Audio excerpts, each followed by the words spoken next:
Nous sommes ici au collège Ida B. Wells à Washington. La ville a transformé cette école en centre de vaccination. Il y a de la musique, il y a un accueil pour tout le monde, encourageant les gens à venir se faire vacciner. Mais depuis que nous sommes ici, nous n'avons pas vu beaucoup de gens venir se faire vacciner. Et cela montre le défi auquel ce pays est confronté pour les personnes restantes qui ne sont pas encore vaccinées. La moitié des Américains sont maintenant complètement vaccinés.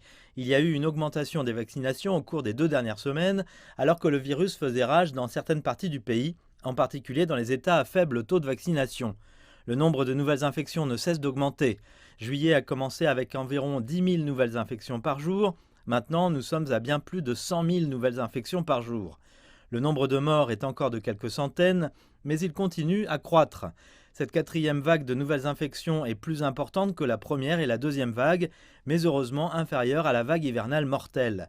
Les experts disent qu'il est peu probable que nous voyions un retour à l'époque où 4 000 personnes mouraient chaque jour du coronavirus. C'est parce que les plus vulnérables, les personnes âgées et celles souffrant d'affections sous-jacentes, sont désormais pour la plupart vaccinées.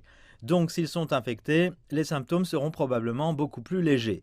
En réaction au nombre croissant d'infections, nous voyons de plus en plus d'entreprises et d'autorités locales émettre des obligations vaccinales. Les employés fédéraux, qui doivent révéler leur statut vaccinal en vertu de nouvelles politiques, pourraient faire l'objet de poursuites s'ils mentent. Des centaines de milliers de personnes devraient se rendre au rallye moto de Sturgis dans le Dakota du Sud. L'événement a commencé vendredi et durera 10 jours, avec plus de 500 000 personnes attendues.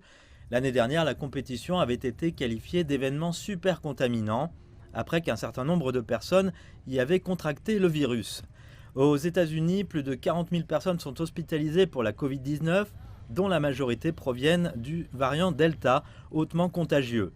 La Floride continue d'être le centre de cette dernière épidémie, battant un nouveau record avec 134 500 cas au cours de la semaine dernière, la période de 7 jours la plus élevée de toute la pandémie.